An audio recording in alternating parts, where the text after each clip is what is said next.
sommes mercredi, il est 8h15 et vous le savez, le mercredi à 8h15, logiquement, eh bien on vous parle de technologie, notamment avec Guy, c'est sa première séquence de l'année 2016. Bonjour Guy.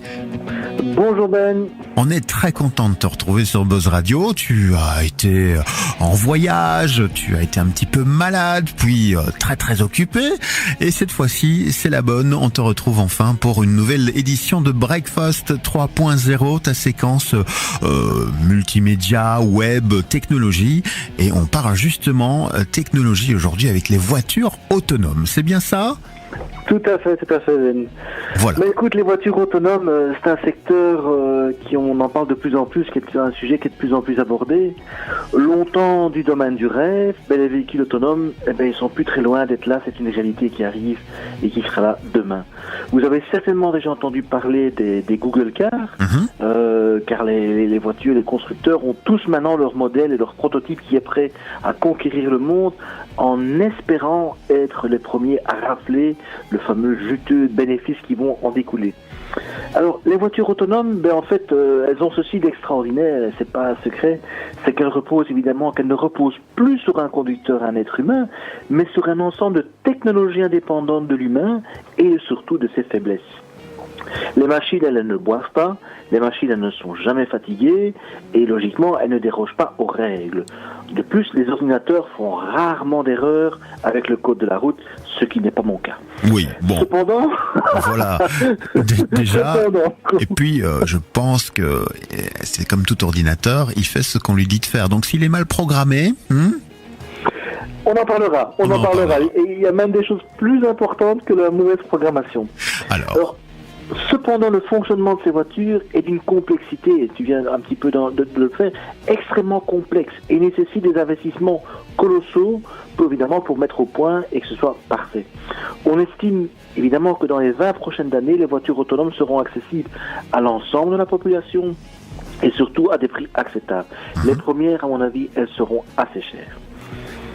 Alors, qu'est-ce que ça nous apporte en fait? Qu'est-ce que ça nous apporte? Les voitures autonomes, elles sont censées apporter une diminution, écoute bien, de 80% des accidents de la route, puisqu'elles sont plus fiables que des êtres humains. Elles permettront aussi une diminution de 90% des voitures. Pourquoi? Une étude a démontré qu'une voiture normale est aujourd'hui pendant 97% de son temps en stationnement, dans ton garage ou dans la rue. Les voitures autonomes, elles pourront aussi être utilisées par plusieurs personnes du coup. Elles emmènent quelqu'un vers son travail, puis elles reviennent au domicile pour faire de même avec une autre personne.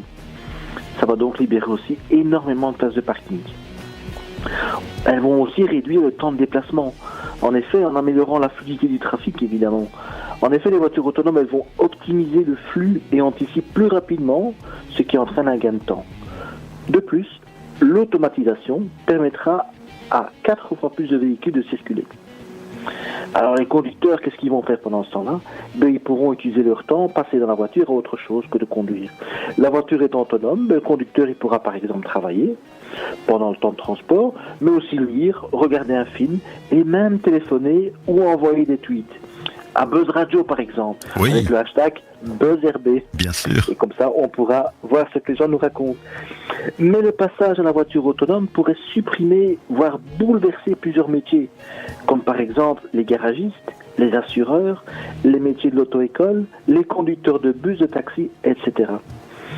Il y aura donc au moins de dépenses autour de l'automobile, ce qui va changer la dynamique de l'économie et va créer une redistribution de toutes les parts de marché. Très bien. Alors, l'utilisation la plus courante qu'on pourrait imaginer, c'est les taxis peut-être. Oui, l'effervescence dans ce secteur, ça chaud pour le moment. Les chauffeurs de taxi, ils seront sans doute les prochaines victimes, malheureusement, des voitures autonomes. Donc, ils se sont déjà plaints de Uber, oui, tout à fait. Oui, voilà. On a déjà parlé de ça ces derniers temps, la colère des chauffeurs de taxi à Bruxelles contre les sociétés Uber et son système de taxi alternatif. L'application, d'ailleurs, Uber Pop, qui permettait de gérer cela, a d'ailleurs été interdite dans de nombreuses villes européennes. Mais la prochaine étape pour Uber, est l'utilisation des taxis robots. La populaire application de voiture avec chauffeur travaille d'ailleurs elle aussi sur ces véhicules autonomes. Surtout, ça permettrait de faire chuter le coût de ce mode de transport pour les usagers. Alors évidemment, pour Uber, recruter des conducteurs, c'est déjà has-been en fait. Eux, ce qui les intéresse, c'est les voitures autonomes. Mais Uber n'est pas la seule entreprise à imaginer ce genre de système. Hein. L'américain General Motors, lui aussi, il a envie de vendre beaucoup de voitures autonomes. Il s'est associé avec le service VTC Lyft. Ils ont conclu un partenariat pour une flotte de véhicules sans chauffeur qui mettront en disposition au cours des 10 prochaines années. Le futur arrive à toute vitesse, on le voit arriver. Alors, une autre grande part de la circulation sur nos routes, ce sont les camions, évidemment. Ben oui, mais quand on parle de conduite autonome, c'est d'abord les voitures auxquelles on pense, évidemment. Néanmoins, ce principe ouvre aussi des perspectives à d'autres moyens de transport. Et tu l'as dit, les camions, mais aussi des autocars, des autobus. Donc les voitures ne seront plus les seuls véhicules à profiter de la conduite autonome par ordinateur. Les camions en bénéficieront. Et tous les grands constructeurs sont déjà sur le coup. Des tests ont récemment été effectués par des constructeurs allemands Daimler sur une autoroute allemande avec un véhicule capable de se diriger pratiquement tout seul sur une partie du trajet déjà aujourd'hui. D'autres tests sont en cours dans des États américains, sans intervention de chauffeur évidemment. Mais actuellement, on préconise encore qu'un chauffeur soit présent pour rester toujours dans la cabine afin de surveiller la conduite et pouvoir reprendre le volant en cas de besoin. Ici aussi, je pense que le métier de chauffeur risque d'évoluer, voire quasiment de disparaître. Bien, mais tout ça pose énormément de questions. Alors, qu'est-ce qu'il en est de l'encadrement juridique de ces fameuses voitures sans conducteur ? Là, il vient d'avoir un petit coup de tonnerre, en fait, parce que l'État de Californie a présenté une série de règles très strictes devant encadrer la future mise en circulation de ce type de véhicule. Et cette fameuse secousse, elle a eu lieu le 16 décembre, des mesures qui pourraient être imposées, qui font débat, évidemment, énormément de débat, parce que la mesure la plus controversée impose la présence d'un opérateur capable de reprendre immédiatement le contrôle en cas de défaillance technologique ou d'autres urgentes. Le projet de régulation prévoit également que les accompagnants, donc ceux qui sont dans la voiture qui ne conduisent pas, seraient responsables en cas d'infraction du code de la route. On vient de voir qu'il sera très difficile de les prendre au piège, mais aussi en cas d'accident.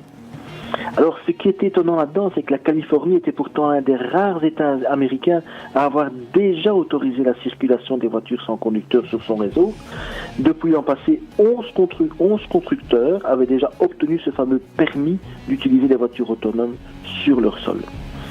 Alors la réticence des autorités californiennes à assouplir les règles d'avoir un conducteur, etc., pourrait bien pousser les fabricants à se délocaliser et à chercher un autre État, un autre pays pour pouvoir gérer cette problématique actuelle. Alors une question additionnelle serait peut-être une question éthique également.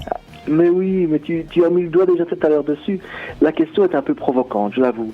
Mais comment la voiture devra-t-elle être programmée pour agir en cas d'accident inévitable ? Devra-t-elle minimiser la perte de vie, même si cela signifie sacrifier les occupants, ou devra-t-elle protéger les occupants à tout prix ? Devra-t-elle choisir entre de telles extrémités ? Voilà une question. D'autant plus que les voitures autonomes, on sait, elles vont être vulnérables au piratage, elles ne sont pas bien sécurisées.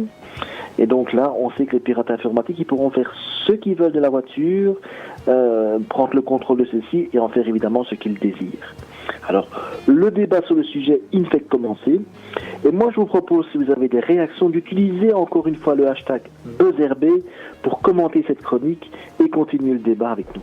Très bien. Merci à toi, Guy, pour cette fenêtre ouverte sur un futur qui n'est pas si éloigné que cela. Les nouvelles voitures sans conducteur.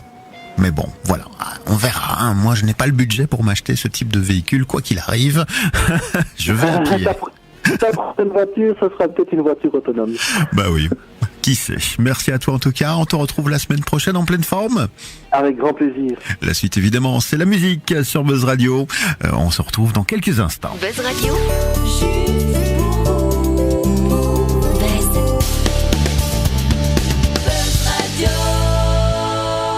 Juste pour vous.